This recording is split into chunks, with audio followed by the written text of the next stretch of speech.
Hi, I'm Sophia Prater, the creator of the ORCA methodology and the Object-Oriented UX certification program and co-host of OOUX We Did Again with Allie Fisher, OOUX superstar, UX consultant, and UX researcher. And today we are here to finally Yes. really break down what is OOUX, why is it important, why are more and more people talking about it and calling it things like their secret sauce and their secret weapon and rocket fuel. Like, let's make this rocket fuel not so much of a secret. Let's demystify this. So, Allie and everyone watching, okay, I'm going to take y'all on a journey, all right, to explain OOUX. All right, so when you hear the word zoo, what are the first three words that come to mind? Animals, cage, zookeeper. Yeah, those three. Cool. I had popcorn was one of mine when I thought of it. Yes, that's so nostalgic. Yes. But yes, definitely animals, popcorn, enclosures. Also, like smell came up. So like stinky came up. So I did have an adjective in there. Like hay. Yeah. Well, I think about like the gorilla smell at the Atlanta Zoo. It is intense. So okay, so if y'all did this exercise, comment below in the comments. Let us know, like, what were your three words? What three words did you come up with when I just did that quick word association with you? So likely, if you did this exercise, probably three, maybe two of three of your words were nouns, likely concrete nouns. Animal, trainer, shows, demos, enclosures, habitats. Likely we are not going to see a whole lot of verbs. All right. So did any of you come up with walking, viewing, learning, feeding, eating, or even adjectives? So I did have one adjective that I came up with, which was smelly, but like hot, fun, joyful, or maybe even some abstract nouns like summertime or something like that. So there is amazing research that backs us up, and I will link some articles below. But object-oriented UX is simply a philosophy for building digital systems that respects the fact that people think in objects. So that whole idea that people think in objects, look at those articles below for a little bit more of research backup to this. But basically, this is how people understand their world. And OOUX just says we should respect that. That's how people learn to understand and think and piece together an environment. So we need to make the objects in our digital systems really clear, recognizable, and relevant as well. So the objects in the user's digital system should align to the user's mental model of that domain. So if I'm creating a digital system for a zoo, it's very likely it's going to include animals, enclosures, habitats, employees, trainers, maybe tickets or something like that, depending on the audience. Yeah. And what were you saying? Shows, like things you're going to go to. Yes. Events. Yes. Yeah. So OOUX is simply that, just a philosophy that says, hey, this is how people think. So we need to respect that, and we need to design our systems to reflect it. Allie, do you have anything to add to that on like how do you define OOUX? Oh my gosh. I mean, since I've been using it, OOUX is like single-handedly the tool that's given me my UX confidence to make so many informed decisions around like every stage of the product design. So I'm thinking, when I'm working with development teams to understand and discuss functionality and requirements of a product, I'm using OOUX. In user research, when I'm trying to like listen and understand someone's processes or new terms in an industry and I'm unfamiliar with, like I'm using OOUX. I'm thinking about those objects, those actions they can take, how they relate to one another. In design, when I'm helping define something like the navigation and flow through a product and organization of content. In strategy, when I'm helping companies like prioritize and scope the experience, literally OOUX has been like this backbone of my consulting process and how I'm now able to just jump in and solve any problem I'm confronted with. Backbone is a great word for it because it's still like all the other stuff still happens, right? So I often say that like OOUX isn't this like oh, stop doing everything you're doing and scrap it all. You're doing everything wrong. It's like, no, just add this to your process for this like really nice, solid foundation or backbone that helps link everything else together and like support everything else and make everything else easier and more effective. So it just kind of plugs into everything else you're already doing. It's almost like fairy dust you can put on your whole way of working that just really brings it all together. So I want to share also some fun new definitions from Cohort 10 Advanced OOUXers who just got their advanced certification. Okay, so we have the certification and now we have an advanced certification. So this is from Elena Haskins. She said, OOUX is a game-changing framework that equips us with an actionable way of translating complexity of any product or domain into something that is easy to understand and navigate. So super succinct. Love that. Game changing is something that we hear a lot. And what I want to say about game changing is like, this is not really a normal way for UX designers to work. Like we often are thinking about the adjectives and we're thinking about the verbs. Like this system should be intuitive and slick and modern. And then this is all the things that somebody needs to do. Here's the journey that they need to take. Here's all the steps that they need to go through.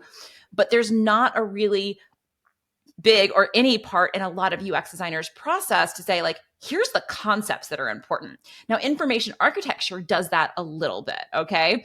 But this is really bringing it into product design. It's really bringing it into really the mental model work. And the thing is even though that feels like a very different way for UX designers to work, you mentioned developers. Like this is not different for developers. So this is going to help you communicate so much better with developers who are thinking in objects or entities, databases, and thinking about how data is collected around objects and concepts. So your developers will find this very, very familiar, and it will really help you kind of bridge the gap with communicating with developers and collaborating with them.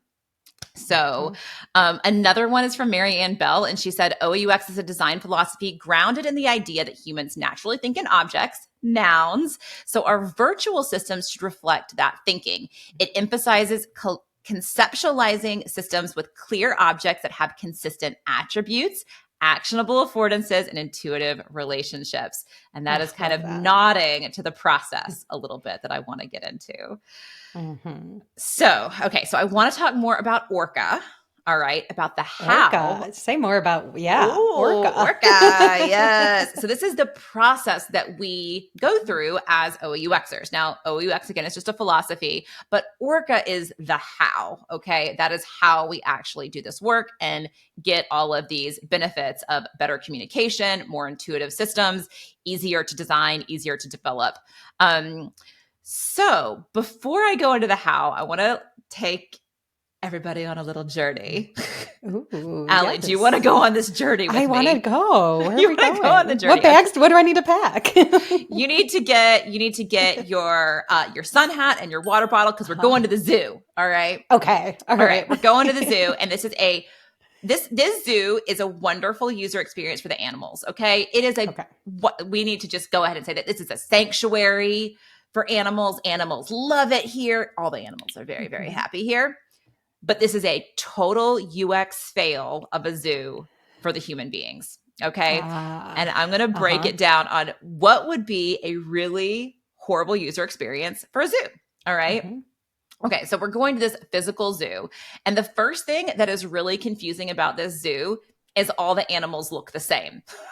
Okay. Yeah. Okay. Kind of boring. All right. You can't tell the difference. It's kind of boring. So you can't tell the difference between them until perhaps like you get really close to the enclosure. So like maybe you have to like work really hard. Like you have to get like right here and you're like, oh, that's a panda bear, or like, oh my gosh, that's a tiger. And then on top of that, you really can't tell the difference between the bathrooms and the gift shops and the lion enclosure. All right. Oh no. So Until I might go to the bathroom and go to the lion enclosure to go to the bathroom. Whoops. Whoops. Now I'm food. No. Backing out, right? Okay. So no labels, no signage, no indicator of what's inside. Basically, what's happening here is really different things are looking the same. All right. You just really can't tell. Like hell, Sophia. This sounds terrifying. I have nightmares. This is not fun. This is not a fun zoo. No. Okay. So on top of that, All right. The demonstrations or like the shows or the events about the animals are completely disconnected from the animal enclosures. So like the bird of prey event is over next to the zebras, and like the feed the zebras event is over by the lions, which is also confusing because it's like, wait, is it the feed the lions or the feed the zebras? What are the lions and the zebras doing together? Okay. So like you want to go see the demo, but like, no, birds of prey over by the zebras. Okay. And let's imagine the Animals of Africa gift shop is a mile walk from the African safari section of the park. All right. So basically related things are completely isolated from each other. There's like no rhyme and reason on how they're connected. And maybe it like takes a while to actually get from the related things. Okay. So next, all right, let's say you want to buy an African safari water bottle with like the zebras and the lions on there. Okay. But you go to the gift store, but you can't pay for it at the gift store. All right. You have to take it all the way to the ticketing booth. That's where the only place they have cashiers. You have to go to the ticketing booth to buy your water bottle. Okay. All right. Or you get like I'm guessing they're not selling a lot of water bottles then. Huh? They probably, that's a very good point. They probably are not going to sell a lot because it's difficult to buy it. And we're going to talk more about how that applies to digital systems. All right. So another example of this would be like you get a bowl of ice cream and there's no spoons anywhere. Like you can't find a spoon. So you're just like, I'm just going to eat it like stick my face in it or something like that. Okay, so basically what's happening here, it's hard to take action because the means to take action is completely disconnected from the thing that you're trying to take action on. Okay, finally, the real kicker here. Okay, trainers and employees, so let's just say trainers are not required to wear uniforms. Like some do, some don't. Depends on the day, but it's not like they're not really required to wear a uniform. And in the gift store, they actually sell T-shirts that look identical to the employee uniforms. So you've got visitors that look like trainers and trainers that look like visitors. So like you don't know who to ask a question to. You don't know who, like maybe you do ask a question, but they're like, I don't work here. So basically what this is you have the same thing, a trainer that looks different depending on where you are or which instance of a trainer you're looking at. Okay. So you really can't identify trainers versus visitors. All right. This zoo sucks, right? Yeah. As someone that goes to like Disney parks quite often, this sounds like the alternative universe, like the flip side of a Disney park. Like nothing is working how it should. Terrible experience. No one's coming here. Yeah. Can you imagine that like Animal Kingdom like this? Like no one would exactly go. What I was picturing. Yes, no one would go. It'd be horrible. All right. No, they'd be out of business so fast. They would be out of business so fast. So, okay. So we're laughing at this because sometimes UX fails do happen like this in the physical world, and we laugh at them, and it's funny and it can be annoying sometimes. But because designing in the physical world is actually attached to the laws of physics, it's often like actually kind of harder to make these mistakes. But here's what happens. Yes. When we become digital designers and we're designing without the laws of physics, kind of like keeping us honest, what we end up doing is we end up doing things that are very, very unintuitive, okay? That are not based on how our brains evolved to understand reality. And being disconnected from the laws of physics is actually great. I mean, that's why technology is so amazing, is because like you can Control Z, right? Like how many times do you like drop your coffee cup and want to be like, oh, where's the Control Z? Like we want that sometimes or like we want to like Google our closet or something like that to find something. So being detached from the laws of physics gives us so much power, but it can also confuse the hell out of people because some laws of physics we just don't want to break. So OOUX says, let's make sure that the objects, their relationships, what they can do, what we can do to them, the information about these objects is really useful, really relevant to the user's goals, the user's expectation, and the actual design that like makes those objects, relationships, and CTAs and attributes, makes that all really easy to understand based on how our brains are evolved. So that leads us to the ORCA process: objects, relationships, calls to action, and attributes. Love it. Yes. So this is when people talk about breaking down complexity. This is such an amazing formula for really analyzing anything you're trying to understand. Really anything. It could be the project that you're working on as a UX designer. It can be a political movement. It can be something, we're going to do an episode eventually on anchors, because Allie and I, while on a boat, realized we know nothing about anchors. And we were like, we could OOUX that or ORCA that to really understand the whole anchor industry and how does that actually work? And what is the science behind anchors? Are there different types of anchors and how do anchors and boats connect? So really anything you want to understand. I've said this to you. I know that like I use this process because it's visual, and which we'll kind of get into, but this works so well for, I can picture the Post-it notes whenever I'm trying to listen to someone. When I hear them say a noun, I think, okay, how does that relate to that? I picture the green as actions. Like all of this is now just ingrained in how I listen to others and learn. And I think that's just so important because you're able to just quickly jump in and understand something with speed. Even though I know nothing about anchors, I could read an article and be like, okay, I'm starting to understand this a little bit more because I formed that visual in my head of it and how they relate and what all the pieces are. So that brings us to like the colors. There's color coding involved, which will probably pop some things up on the screen to help you out with that.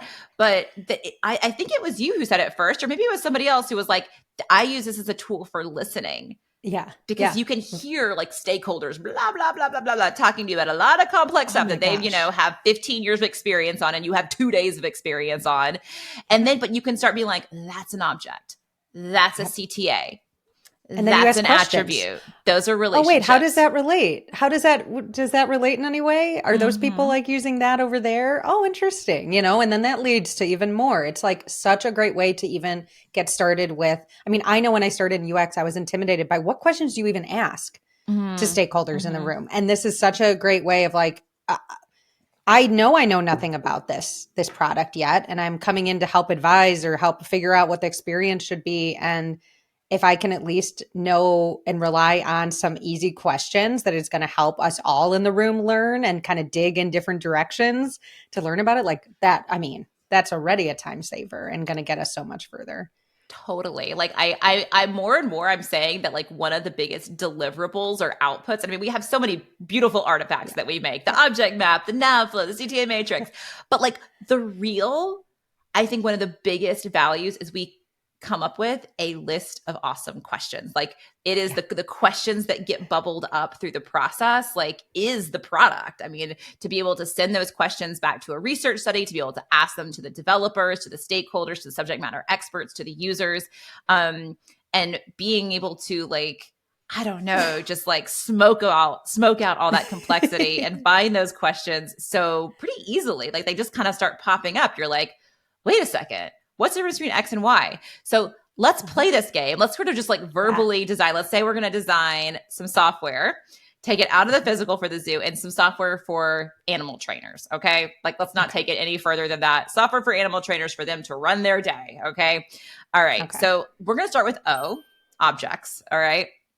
And first, wait a second. First, we need to determine what is an object, like object versus component. Yes. Do you have thoughts? Yes, I have thoughts. Okay. So when I love your example of like an event is the actual object. It's the thing I'm going to be coming to, let's say a site at the zoo to see, okay, what events can I go to on my visit, right?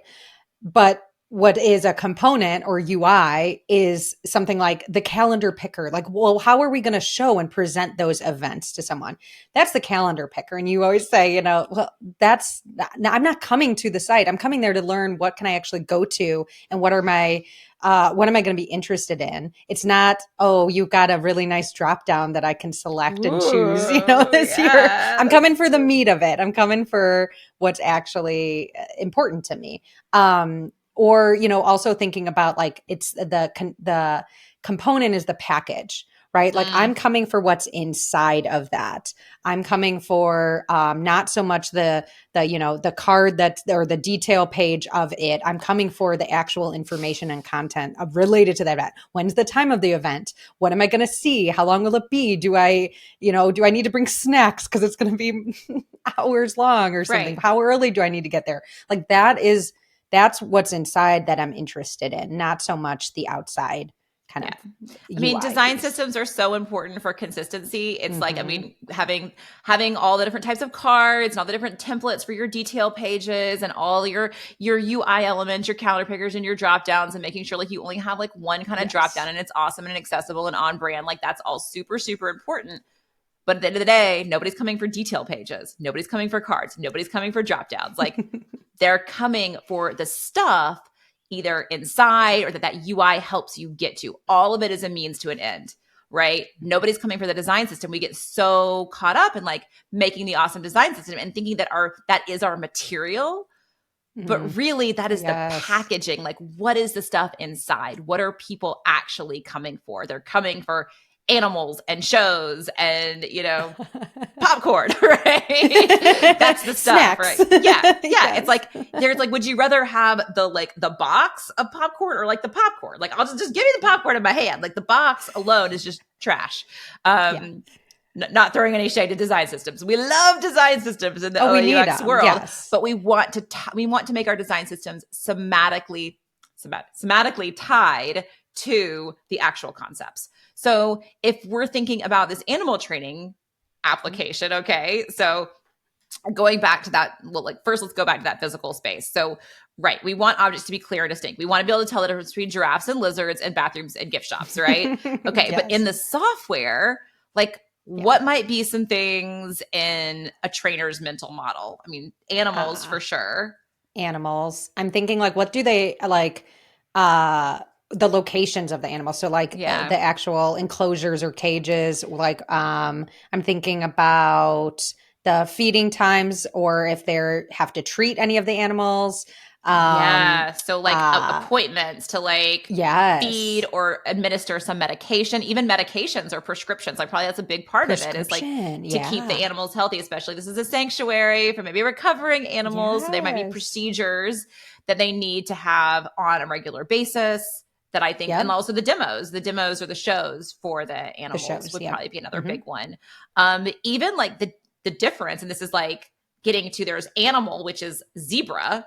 And then there's Olivia, the zebra, right? Yes. So which is it? There's the actual animal, Olivia, the zebra has an age. She's the one that's in enclosure 3 versus Bruce, the zebra is in enclosure 2 and they can't be in the same enclosure. No. Right? They don't get along. Where are you going to write? Yeah, they have that information, right? Don't put them in when you're cleaning one of their cages. Don't put them together. Animal to animal relationships, right? So basically what we want here is we want to make sure that with our objects that they're really distinguishable, that we can tell the difference between them, that we don't have that thing where the bathroom and the gift shop look exactly the same. We don't want a medical appointment to look just like a feeding appointment or zebra, the species, to look exactly like what did I say? Olivia, the zebra. Okay. Those are actually instances of two different things. All right. With different structure and different information about them and different calls to action. So we want to make sure that they look different. So when the user is interacting with this, they could be okay, that is a cleaning on my schedule. And I could even see the other trainer who is doing that cleaning. And the cleaning is happening in this particular enclosure. And then this demo is happening at this location / enclosure. And this is the trainer who is doing it. Or this is the trainer I'm doing it with. So so being able to see the difference between all those objects is so important. So you might think that never happens in the digital space. I never do that. Oh, please. Go check out our playlist. So we have playlists for each one of these. So we have a playlist all about masked objects, and you can see all these examples that we found, and then you will start seeing them. You'll start seeing them out in the world. You might start seeing them in your own work and your own software that you work on at your company, to be able to see like, ooh, we could differentiate these a little bit more to, say like, we don't just have cards that anything can go in. We're going to make an animal card and we're going to make a medication card, and we want to make sure that they look different. Okay. So moving on to relationships. So of course the Animal Safari gift shop should probably be next to the Animal Safari region of the park, and then like next to like the zebras and all the other African animals. The demo should be next to the enclosure that it's for. So like the bird of prey demo, we're probably going to want that next to the bird of prey enclosures. And in the physical world, again, like it would be harder to make that not true. Oh yeah. But in the digital world, like just as easy actually to make that not true, because no laws of physics preventing us from making these weird mistakes. So easy. So it's actually even like takes a little bit, not too much, but a little bit more effort, because we have to map the relationships so that we can design it in a way so those things are next to each other. So like, we were kind of already talking about this, but in the software, like how do animals relate to enclosures? So like, what is this animal? Like, what is Olivia's current enclosure, right? Yeah. Or even like if shift is an object. So how does that relate to other trainers? Can I see who else is on the shift with me? So we need to find out. So these are like questions, right? So like, kind of like what other questions would we ask if we're like tasked with designing this? Can you think of any other questions? Yeah, I'm thinking like about like when we're talking about the medications and even feedings, like the relationship between like, okay, this animal is going to have, there might be like the type of food that I want to see, like, okay, this is what we're feeding or the amount of it, like, but it's going to be different for each animal. And so like that relationship between, well, what food does the animal get? And maybe that's in the system itself, or what medication and what dosage, and like seeing that relationship, because it's not going to be on just the general zebra, only some animals, which gets into a whole nother can of worms. That is a question though. Like, is it like, okay, like is actually, is food even an object within the system? Like, is that something that we need to manage within the system? And they could say, yes, totally. Like feeding schedule and like even inventory of food, right? So like, do we need to order more of a certain type of food? And then how much is food tied to individual animals versus just a species? Is it like, this is the zebra food? And is it like there's zebra food, but like the elk can also get this food, and the bears can also get this food? Like all the herbivores basically get these same pellets, or is it more specific, right? And this gets into scoping. I was talking about like these conversations, the questions we're asking for a organization to answer, of saying, no, we don't go into that. Or actually like, wow, we do have that software over here that helps us do inventory of food. Maybe we should combine this, especially if we're creating custom software. Like maybe that'll save us some time and money. And, what would that look like, even if it's years down the road? So having these kinds of conversations can really get into scope a little bit. Like, is that part of this or is that not? No. Okay. So we're not going to have that in here. Let's cut that object out. We don't need that relationship right now. Totally. That is like some of the biggest feedback that I get, is that this helps, especially like if you work at an agency or a consultancy, like getting to scope with your client through this process of like, is the food object in or out? And then if it's in, like how much, like, are we tracking inventory? Like, I mean, that you could talk about all the features all day, but it's so easy for stuff to fall through the cracks when you're going through ORCA and A. Like, it just can't hide. Like that stuff will come up. Those questions will come up, and you'll be able to, put edges around like, what are we actually designing? And what are we designing now? What are we designing later? So this is where we're trying to avoid what we call isolated objects. Again, we have a whole playlist on this for y'all. So this is where what we want to do is we want to connect things the way that things connect naturally in the real world. We want to connect them the same way in the system, because that's how people are going to expect to navigate. All right. So this is really one of the most intuitive ways to navigate, because this is how we're navigating in our minds. We're navigating through the connections. All right. So when I think about Olivia, Bianca. I think there's a Bianca too. Olivia. So Olivia and Bianca, like the zebras, and Bruce too. There we I go. want to know which enclosure they're in. So if I click on enclosure 2, I want to see all the animals that are currently in enclosure 2. Like, I think, right? Is that important? Or do the animals go from enclosure to enclosure? And how do I know? Is it through some sort of RFID tracking? How do I even know? Oh my gosh. I've got to tell you, I worked on a project that did have to do with animal tracking between cleaning. I did. And this is really important. And it got very complicated because we did need to know for like safety reasons, like what animals, say one of them got sick, you need to make sure that there's tracking of, well, what enclosure were they in and who else, what animals were they? So tracking that was very important. So going all the way through this, and this, like, I just remember this part was pivotal to understanding the complexities of needing to track the location of animals over time and when they might be moving. And you want the experience in the software to be so seamless because you're going to need trainers to do that all the time during the day, marking if they've moved the animal in their physical, if they actually open the gate and moved them. You're going to want to have the software be really easy so that they are doing that tracking, because that's really important long term, So even seeing like, okay, and do you have a history? Like, this could get so, like, just to your example, this could get really complicated of like, not only do we want to know where Bianca, what enclosure she was in today, but maybe we rotate enclosures because that's really good for, animal health or mental health, to rotate so they have different scenery. So we want to know where Bianca was yesterday. All right. Because yesterday is when they started getting sick, and we want to see all the other animals that were also in that enclosure to, give them a treatment or something like that based on the enclosures. So this, like, being able to see those relationships and be able to say like, okay, Bianca yesterday, enclosure 2. Okay, click on enclosure 2, scrub it back to yesterday, see all the other animals. All right.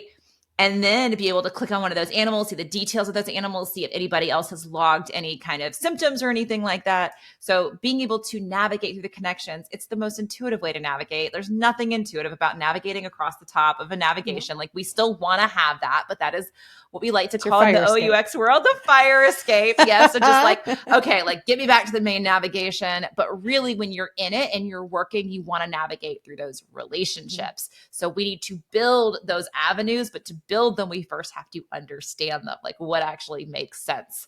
So if you're like, that never happens, again, check out our playlist. We have so many examples of isolated objects, and you'll start seeing them everywhere as well, and hopefully start preventing them in your own work. Okay, we're making it through. So the C of ORCA stands for calls to action, or CTAs.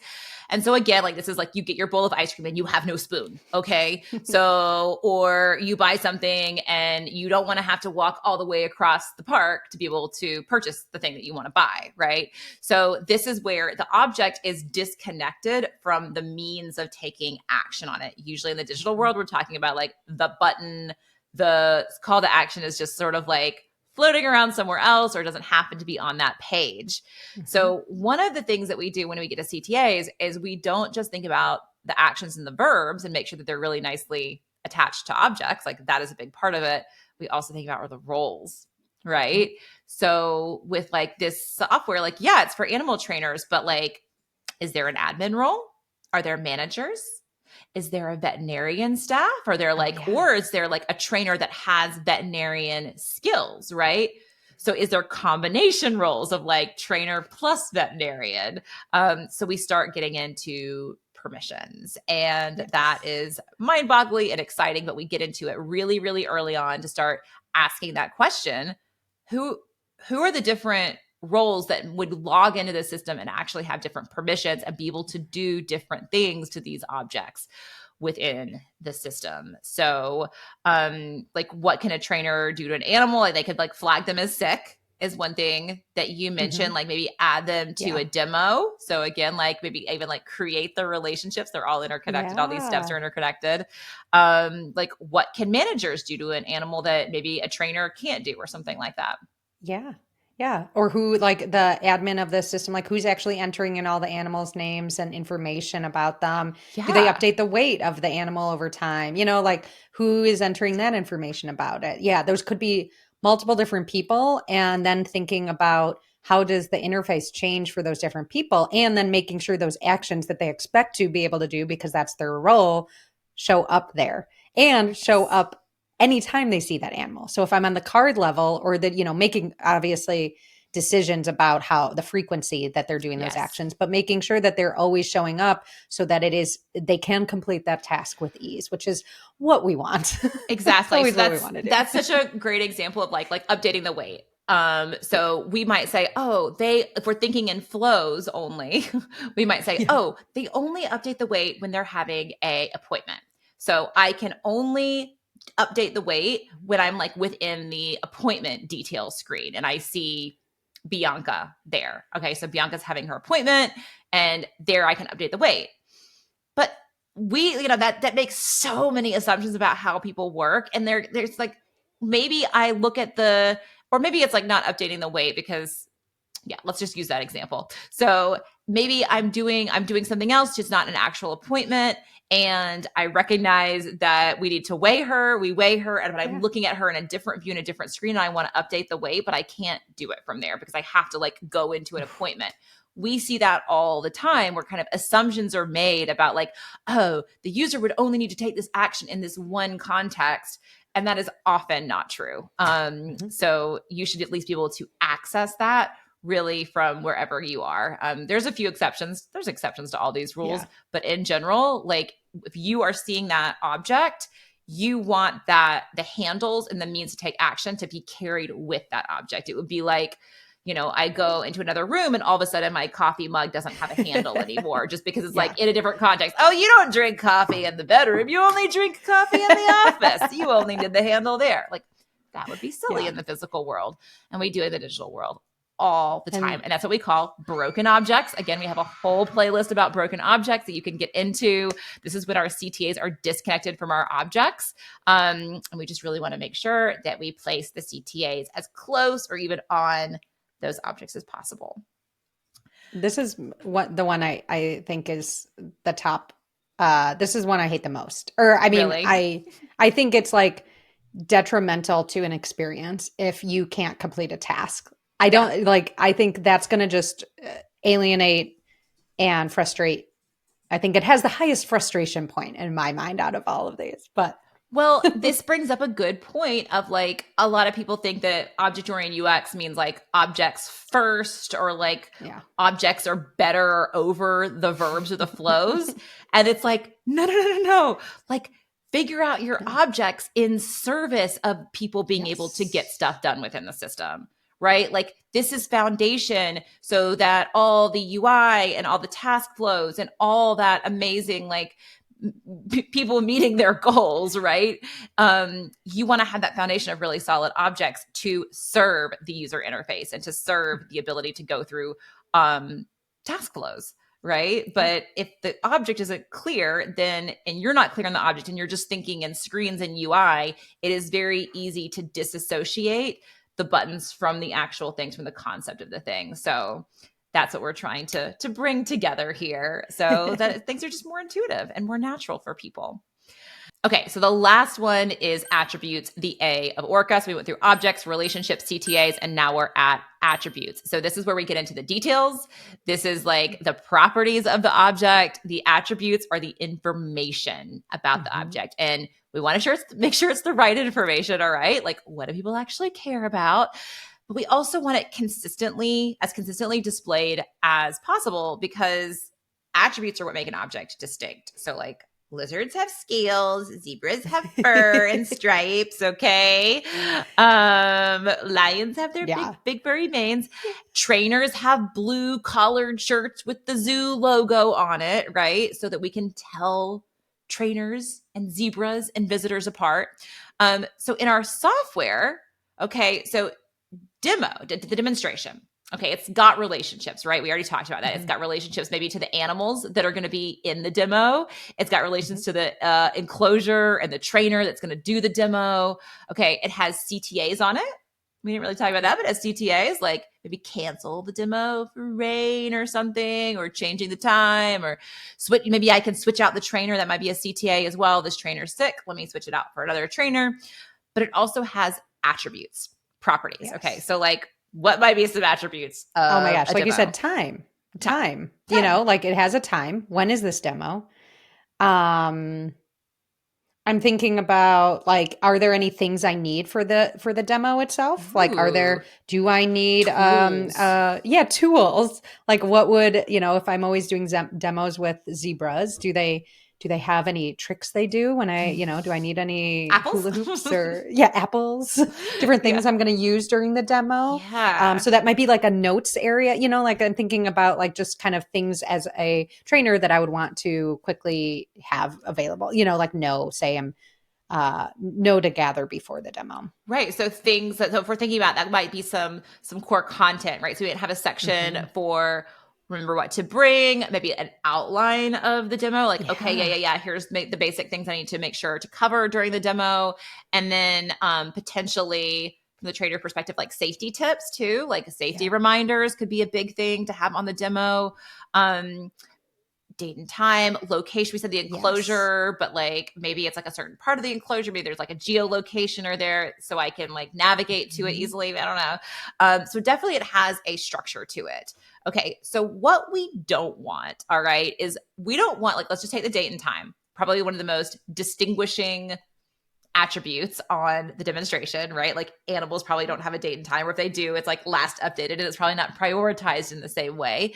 So if we take a demo and what we don't want is to say, like, okay, if it's in the calendar view, the date and time is like in red in the upper right hand corner.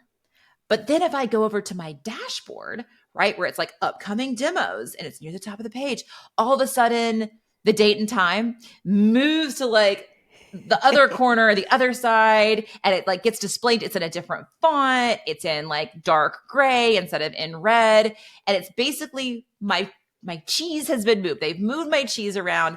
And this is not only bad from a design perspective, like I just created inconsistency for no reason. And I just worked a little bit hard and redecided where the date and time should go and how it should be displayed.